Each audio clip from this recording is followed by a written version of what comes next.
A moment of silence in Germany as thousands of mourners gather to pay tribute days after a man ploughed into a Christmas market in Magdeburg. 5 people died, including a 9-year-old boy. St. John's Church has become a central place, or the central place for mourning. Its front now resembling a field of flowers. Grief-stricken civilians, still shaken by Friday's incident, say they fear the rampage could deepen divisions and fuel anti-immigration sentiment. Now, the government vows to leave no stone unturned in the ongoing investigations.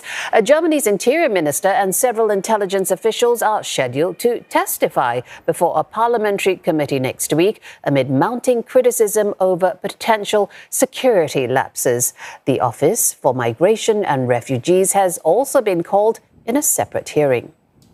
Authorities are examining previous online death threats and past legal troubles of a Saudi-born 50-year-old psychiatrist. Taleb al-Abdulmohsen now faces multiple murder charges. Officials admit they received multiple tip-offs about him last year. Well, let's go to Olly Barratt, who's joining us from London with the latest. Olly, now the suspect has a very unusual profile, not very complicated, in fact. Do you think that this might pose challenges to investigators?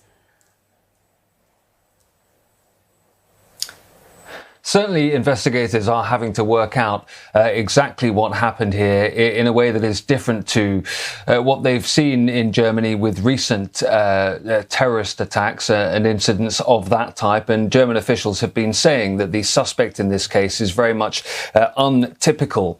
We've been hearing from German officials that the man is thought to be Islamophobic himself, and that there is a lack of clarity at this point about the exact reason, a motive for the attack on this Christmas market in this way in Magdeburg. All of those questions remain about exactly what authorities knew and when. We know that this man was known to authorities. We know that there was a look at him by police around a year ago, but no sense at that point, German officials say, that some kind of incident like this might have been being planned or might be the kind of thing that this individual might be capable of. We have just heard some new reports suggesting that Saudi Arabia had previously sought the extradition of the suspect back to Saudi Arabia. That is something that is being reported via sources in the Saudi government. So all sorts of questions remain around the motive for this attack, the